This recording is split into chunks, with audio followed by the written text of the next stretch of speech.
উন্নয়নটা কোথায় এসে দাঁড়ালো?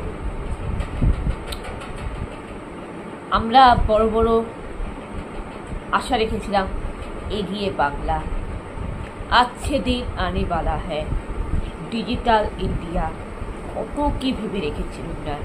আর উন্নয়নটা দেখুন, আজও নারীরা সুরক্ষিত নয়। আজও নারীদের ওপর যখন তখন অ্যাটাক করা হচ্ছে। কাল হয়তো আপনি অ্যাটাক হতে পারেন, কাল হয়তো আমার পরিবার অ্যাটাক হতে পারে, আমি অ্যাটাক হতে পারি। কেন? মেয়েরা কেউ সুরক্ষিত নয়। কারণ কন্যা সন্তান হারা হচ্ছে, কোনো মা বাবা কন্যা সন্তান হারাচ্ছে, কোনো ভাইরা তার বোনকে হারাচ্ছে, কেউ তার মাকে হারাচ্ছে। ভাবুন একবার পরিস্থিতি কোন জায়গায় এসে দাঁড়িয়েছে। আর সব থেকে লজ্জাজনক ঘটনা সেটা হচ্ছে মেয়েদের উপর অত্যাচার। আর এই রেপ, এই ধর্ষণ নামক জিনিসটা, এটা সব থেকে ঘৃণ্য, এটা লজ্জাজনক, এটা দুঃখজনক। আর এই অন্যায়ের একমাত্র শাস্তি হচ্ছে মৃত্যুদণ্ড হওয়া উচিত। মেয়েদের সম্মানহানি করা, মেয়েদের ইজ্জতহানি করা, এটা কখনোই বরদাস্ত নয়, এটা ক্ষমার যোগ্য নয়, এটা অন্যায়, এটা অন্যায়, এটার কোনো ক্ষমা হয় না। আর এই অন্যায় কখনোই বরদাস্ত করা যায় না। এর একমাত্র শাস্তি ফাঁসি, কঠিন থেকে কঠিন সাজা হওয়া উচিত। এ বিষয়ে আপনার কি মতামত? যেখানে আইন কলেজে, একটা সরকারি গভর্নমেন্ট কলেজ, এখানে সরকারি গভর্নমেন্ট কলেজে, তারপর আইন কলেজ, যেখানে ছেলেমেয়েরা যায় আইন শিখতে। অনেক ছেলেমেয়েদের স্বপ্ন থাকে, মাধ্যমিক পাশ করার পর, উচ্চ মাধ্যমিক পাশ করার পর অনেক মেয়েদের একটা স্বপ্ন থাকে, অনেক ছেলেমেয়েদের একটা আশা থাকে। কেউ বলে আমি ডাক্তার হব, কেউ বলে আমি ইঞ্জিনিয়ার হব, কেউ বলে আমি উকিল হব, আমি আইনজীবী হব, আমি সমাজের দুর্নীতি বন্ধ করব, সমাজের অপরাধীদের শাস্তি দেব, সেই অসহায় মানুষের পাশে দাঁড়াবো, তাদের ন্যায় দেব, তাদের ইনসাফ দিবে, ন্যায় দেব। আমি কানুন নিয়ে পড়াশোনা করতে চাই, আমি ন্যায় নীতি নিয়ে পড়াশোনা করতে চাই। মা বাবা সেই সন্তানের মুখের দিকে চেয়ে, নিজে না খেয়ে না ঘুমিয়ে সন্তানকে কষ্ট করে মানুষ করার জন্য সেই আইন কলেজে পড়তে পাঠিয়েছে। যে ডাক্তার হতে চায় তার পাশে সহযোগিতা করে, তাকে মেডিকেলে পাঠায়, ভালো ভালো মেডিকেল কলেজে পড়তে পাঠায়। এইভাবে মায়েরা বাবা তাদের সন্তানের মুখের দিকে চেয়ে, আর সন্তানরা মা বাবার স্বপ্ন, মা বাবাকে ভালোবেসে, পরিবারের মা বাবার জন্য কঠোর পরিশ্রম করে, লড়াই করে নিজের জীবনের লক্ষ্যে এগিয়ে যায়। সেখানে দেখা যাচ্ছে একটি মেয়ে তার স্বপ্ন নিয়ে পড়তে এসেছিল। প্রত্যেকটা ছেলেমেয়েরাই স্বপ্ন নিয়েই, কেউ টিচার লাইনে, কেউ উকিল অ্যাডভোকেট লাইনে, কেউ ডাক্তার লাইনে পড়তে চায়।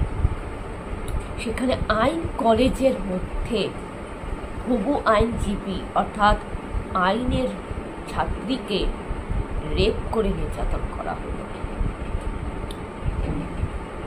যে কিনা নিজে একজন আইন রক্ষক ছিলেন, যে আইন রক্ষক, যে আইনজীবী, যারা আমাদের দেশের, ভারতের, সমাজের আইনকে রক্ষা করবে, কোনো বেআইনি দুষ্কর্ম, কোনো ইল্লিগাল দুষ্কর্মকে দমন করবে, বন্ধ করবে, যারা অপরাধীদের বিচার করবে, যারা আমাদের মতন সাধারণ মানুষকে ন্যায় দিবে, আমাদের মতন সাধারণ মানুষকে ন্যায় দিবে, যারা ধর্ষকদের মতন, যারা ধর্ষক ক্রিমিনালদের মতন অমানুষদের বিচার করবে, যারা জাস্টিস দিবে, সেই আইন রক্ষক সুরক্ষিত নয়, সেই আইন রক্ষককেই টার্গেট করে অ্যাটাক করা হচ্ছে। যে বাংলা সমাজে, দেশে, যে সমাজে আইনজীবীকে রেপ করা হয়, যে দেশে, যে সমাজে যে আইনের রক্ষক সুরক্ষিত নেই, যে আইনের রক্ষক আমাদের নিরাপত্তা দেওয়ার জন্য আমাদের হয়ে সংগ্রাম করে, যে আইনের রক্ষক আমাদের নিরাপত্তা দেওয়ার জন্য অপরাধীদের বিচার করে, জাস্টিস করে, সেই আইন রক্ষককে যখন রেপ করা হয়, তখন ভাবুন তো আমাদের মতো সাধারণ মেয়েদের নিরাপত্তা কোথায়? আমরা কি করে বিচার পাব? সাধারণ মানুষরা আমরা কোথায় বিচার পাব? যেখানে স্বয়ং বিচারপতি, যেখানে স্বয়ং উকিলদের, যেখানে স্বয়ং আইন পড়তে আসা ছাত্রী বহু আইনজীবীকে টার্গেট করে রেপ করা হয়, আক্রমণ করা হয়, যেখানে স্বয়ং আইন রক্ষক সুরক্ষিত নেই, সেখানে আমরা কোথায় ন্যায় পাব? আর সব থেকে বড় কথা, যখন আরজি করে, যখন অভয়া মেয়েটির বিচার হয়নি এবং সেই অভয়া মেয়েটির মা বাবা সেই মেয়েটির শেষ দেখা দেখতে পারেনি, অন্তিম দেখা দেখতে পারেনি, সে মা বাবার কাছে সেই ডাক্তার অভয়া মেয়েটির ডেড বডি তার মা বাবার সামনে আনা হয়নি। পুলিশ প্রমাণ লোপাট করে দিল তড়িঘড়ি করে, আর এখন অব্দি অভিযুক্তরা অধরা, আর অভিযুক্তদের, ক্রিমিনালদের কোনো সাজা শাস্তি হয়নি, যার জন্য আজকের এই অরাজকতা পরিস্থিতি, যার জন্য শিকার হতে হলো ওই আইন কলেজে পড়তে আসা আইনি ছাত্রীকে।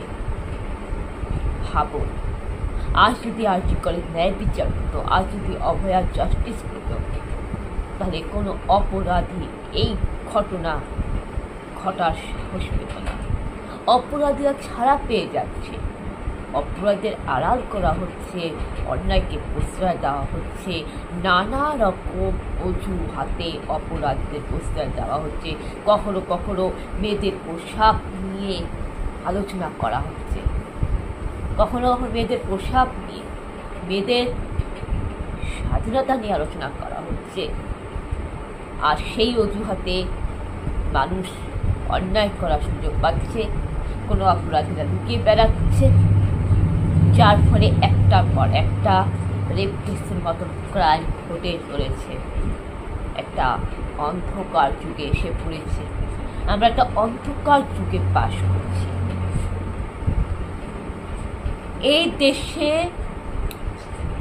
স্বামী বিবেকানন্দ থেকে শুরু করে, রামকৃষ্ণ দেব থেকে শুরু করে, বঙ্কিমচন্দ্র চট্টোপাধ্যায় থেকে শুরু করে, রবীন্দ্রনাথ ঠাকুরের থেকে শুরু করে, কাজী নজরুল ইসলামের থেকে শুরু করে, মাদার টেরেসা, সারদা মণি, ভগ্নী নিবেদিতা, স্বামী বিবেকানন্দ, রাজা রামমোহন রায়, ঈশ্বরচন্দ্র বিদ্যাসাগরের মতন মহাপুরুষ, যুগপুরুষের জন্ম, যারা সমাজকে উন্নয়নের পথ দেখিয়েছেন, যারা নারীর সম্মানের জন্য আন্দোলন করেছে, যারা নারীদের উন্নয়নের, নারী কল্যাণের জন্য আন্দোলন করেছে, যারা নারী শিক্ষার জন্য আন্দোলন করেছে, যারা বাংলাকে সাজিয়েছে সুন্দর করে।